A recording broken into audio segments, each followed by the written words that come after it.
నేను హిందువును చెప్పుకోవడం కాదు, నువ్వు హిందువు అయితే ఖచ్చితంగా ఈ వీడియో షేర్ చేయి. తెలియని మనసులు, చుట్టరికం లేని ఊరు, సంబంధం లేని కోనేరును శుభ్రం చేసి చరిత్రను కాపాడుతున్నారు. మరి ఎక్కడి నుంచో వచ్చిన నాకే చరిత్ర గల కోనేరు చెత్తతో నిండిపోవడం చూస్తే చాలా బాధ వేసింది. సొంత ఊరిలో ఉన్నావు, నువ్వేం చేస్తున్నావు? ఈ మధ్యన తెలుగబ్బాయి కాంతు ఛానల్లో ఒక వీడియో కోనేరు గురించి చేశాడు. అది చూసిన చాలా మంది హిందూ బంధువులు ఈ కోనేరును శుభ్రం చేయడంలో చేయి కలిపారు. మీ ఊరిలో ఉన్న చరిత్రను నువ్వే పాడు చేసుకుంటే ఇలాంటి వాటిని చూసి ఇంకా నలుగురు నాశనం చేసే వాళ్ళు తోడవుతారు.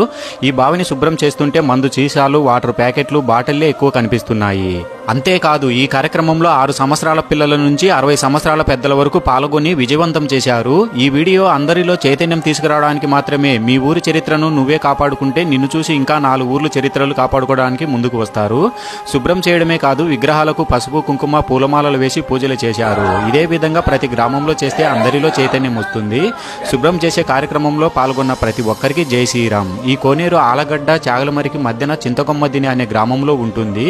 ఈ వీడియో ప్రతి గ్రామానికి వీడియో షేర్ చేయండి. ప్రతి ఒక్కరిలో చైతన్యం రావాలని కోరుకుంటున్నాను. జై శ్రీరామ్.